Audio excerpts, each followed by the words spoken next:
Assalamualaikum warahmatullahi wabarakatuh semuanya. Welcome back to my channel. Jadi untuk video kali ini saya mau membagikan tips mendasar mengenai sasis tipe VZ, lalu tipe Super 2 dan juga tipe AR. Yang mana tiap sasis nanti akan saya bagi tips yang benar-benar menjadi permasalahan ketika mobil bermain di track ya, atau jalan di track. Oke. Pertama saya akan ngebahas dari si sasis AR dulu ya. Sasis AR ini dia punya gearbox yang padat, jadi nggak gampang rusak juga. Namun AR ini sering bermasalah di bagian propeller shaftnya ya. Ini paling sering banget. Jadi si propeller shaftnya ini di bagian mata gearnya itu sering banget jebol ya atau loss, sehingga menyebabkan perputaran ban antara depan dan belakang itu menjadi tidak normal ya. Tidak bekerja dengan semestinya. Oke, sini saya akan langsung aja ngebahas apa aja yang perlu diganti dan apa aja yang harus dilakukan agar si transmisi gear AR-nya ini menjadi lebih awet lagi dan gak gampang jebol atau loss ya di bagian propeller shaft-nya.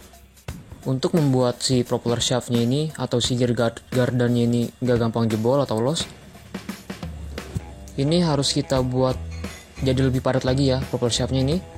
Nanti kalau saya gerakan ke kiri ke kanan seperti ini masih ada pergerakan ya yang sangat banyak, sehingga menyebabkan performa gear menjadi kurang sempurna ya. Bahkan kadang kalau nggak propeller shaft yang jebol, crown gear yang warna pink ini tuh juga bakal jebol ya kalau di AR. Nah, jadi apa yang perlu kita lakukan adalah cukup simpel sebenarnya.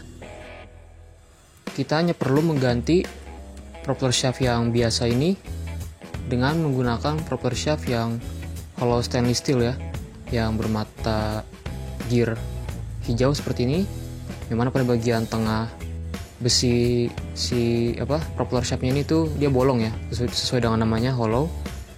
Nah, jadi kenapa pakai hollow? Karena propeller shaft hollow ini memang lebih awet ya, lebih awet dan juga lebih bagus dibandingkan dengan yang propeller shaft yang biasa atau yang warna kuning.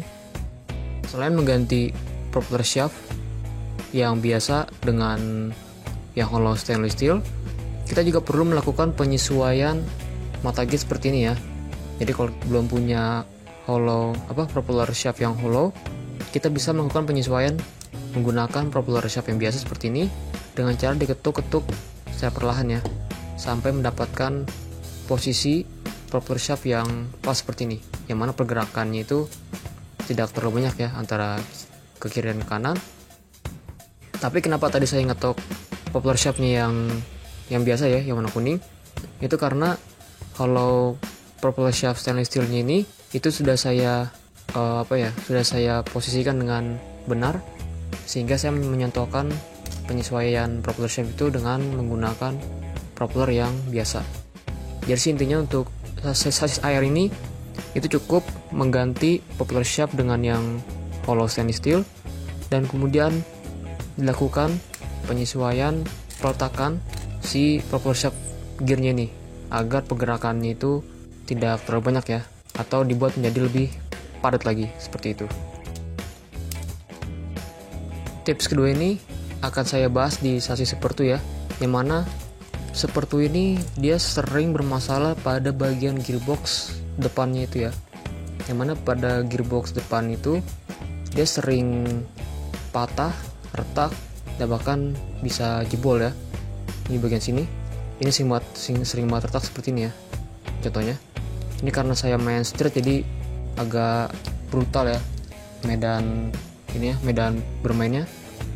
Nah, ini saya reinforce dengan cara yang simple. Bahkan cara reinforce ini bisa dilakukan untuk kelas side damper, BMX dan juga tune class, karena ini nggak ada modifikasi sasis ataupun pemotongan part. Jadi yang diperlukan hanyalah sebuah rem busa seperti ini. Ini saya adanya yang warna hitam ya. Untuk ukuran rem busa ini saya menyarankan untuk menggunakan rem busa yang berukuran 3 mm ya, agar lebih bagus lagi nanti hasilnya. Jadi caranya cukup simple banget. Rem busanya ini itu cukup diletakkan di bagian atas gearbox sepertinya, seperti ini. Setelah rem busa diletakkan di atas gearbox seperti ini, itu akan saya pasangkan bodinya langsung ke sasis ya. Jadi fungsi rem busanya itu sebagai bantalan atau ganjelan agar si bodinya itu bisa menjepit si gearboxnya, agar atau menekan si gearboxnya ini supaya nggak gampang patah atau retak pada bagian dalamnya, seperti itu. Jadi ini masih masuk aman ya untuk kelas side damper, VMAX dan Tune Class, karena nggak ada pemotongan sasis atau modifikasi yang berlebihan. Ini hanya menempelkan sebuah rem busa di gearbox dan kemudian dijepit oleh bodi di sasisnya. Dan ini sudah cukup bagus kok untuk menahan gearbox sepertinya agar gak gampang retak seperti itu. Dan yang terakhir ini tips untuk si sasis VZ.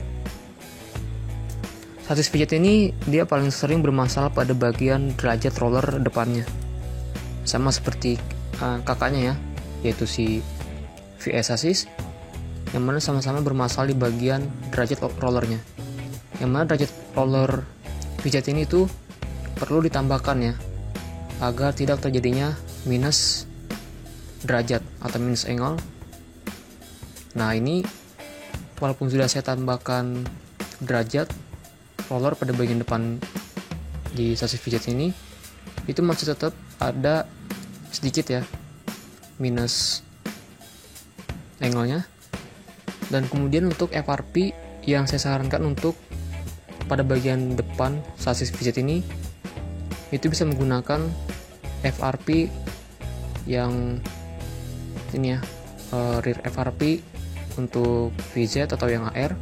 Pokoknya FRP untuk bagian belakang lah yang dipakai untuk pada bagian depan, sehingga nanti derajat rollernya ini menjadi lebih kokoh lagi ya, karena attachment pointnya itu jadi lebih banyak lagi ya pada bagian depan dan juga pada bagian belakang, seperti itu. Dan juga apabila kita nggak punya part yang yang untuk menambahkan derajat roller ya, yang warna merah seperti ini yang digambar. Nah itu kita cukup menggunakan spacer seperti ini ya, pada bagian sini yang saya tandakan. Itu hanya perlu menambahkan spacer di sini yang berukuran 1,5 mm, atau kalau nggak ada spacer bisa pakai ring washer sebanyak 3-4 lapis lah, kurang lebih segitu. Pokoknya disesuaikan aja. Baiklah, tips untuk sasis VZ cukup itu aja ya, untuk derajat rollernya yang perlu ditambahkan agar menjadi lebih stabil lagi saat di interchange atau lane changer.